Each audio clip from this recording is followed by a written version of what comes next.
Hello everyone, this is Jackie back again with another mini vlog.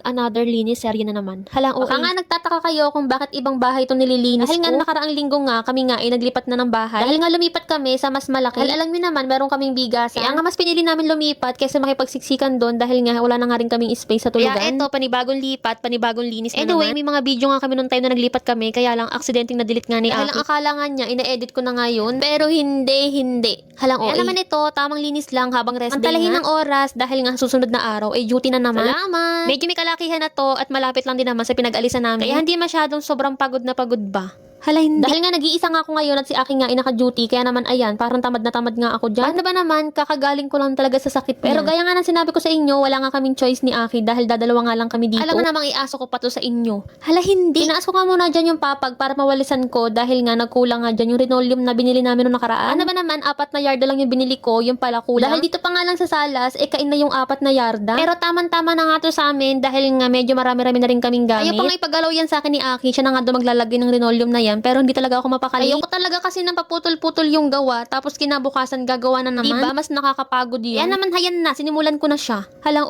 kamali nga kami ng design na pinili ulit ng linoleum dyan ni Aki, kaya magkaiba yan. Wala naman na kaming choice dahil nga nakat na nila. At kami nga rin ang may kasalanan kung bakit nga nagkamali din. Pero anyway, okay lang yan. Ang mahalaga naman magkaroon na ng sapin. Tignan nyo naman, talaga naman laki ng pinagkaiba kanina at ngayon. Talaga namang inuna ko talagang lagyan ng linoleum yan dahil nga nagpuputek pag galing kang CR. Isa na nga lang ang problema ko dito, yung aquarium nga ni Aki. Dahil sobrang bigat talaga nito at may tubig nga at baka nga mabasag ko pa. Tignan nyo naman, sobrang lawak na nga nitong aming inuupahan. Na para bang kasya ng buong barangay. Hala, hindi ang OA. Bali, inabot nga ng 7 yards yung aming biniling linoleum. Una nga ay 4, tapos nagpahabol lang ako ng 3. Dahil gusto ko nga ay buong bahay ay meron nga para hindi masyadong dumihin. Alam niyo naman ako, napakabihira ko lang maglinis ng bahay. Dahil nga ako ay tamad. Hala, hindi. Tapos na nga ang linoleum, ang problema ko naman ay itong aking lababo. Sabi nga ni Aki, wag ko na doon lagyan ng kurtina at tago naman daw. Hindi na nga aesthetic to pag hindi natin nilagyan ng kurtina. Ito na nga pala ang aming mini kitchen. Na para bang ang sarap magluto dito pero wala ka naman lulutuin. Hala, hindi. Nakikita niyo ba yung mga kurtinang yan? Albor ko lang yan kay nanay. Hala, salamat. Konti na nga lang, matatapos na nga din ako. Kakalaba ko nga lang din ang basahan dyan at nakabilad pa nga, kaya wala kayong makikitang basahan dyan. Binaba ko na nga rin tong kurtina sa may kusina at para nga hindi masyadong tanaw kapag pagpasok mo ng pinto. Tingin ko naman, bumagay naman tong kurtina sa kulay na binili kong linoleum. Dahil wala na siyang choice. Hala, hindi. Alam mo naman talaga, maaga ako naglinis, kasi naman ang araw dyan, sikat na sikat. Ang totoo talaga niyan, ipalubog na ang araw ng mga oras na yan at alas 5 na ata. Nag-isang pasadang walis pa ako dyan para talagang siyang malinis. Sana lang magtagal ka ng 1 linggong ganyan. Hala, hindi. Naglagay din pala si Aki ng isang kurtina dito para naman magkaroon kami ng privacy. Salamat! Ito na nga pala yung final look. Final look?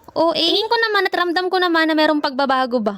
Hala, hindi. Salamat! Paano ba yan? Hanggang dito na lang. Tapusin na natin tong kalokohang ito. Hala, hindi. Bye!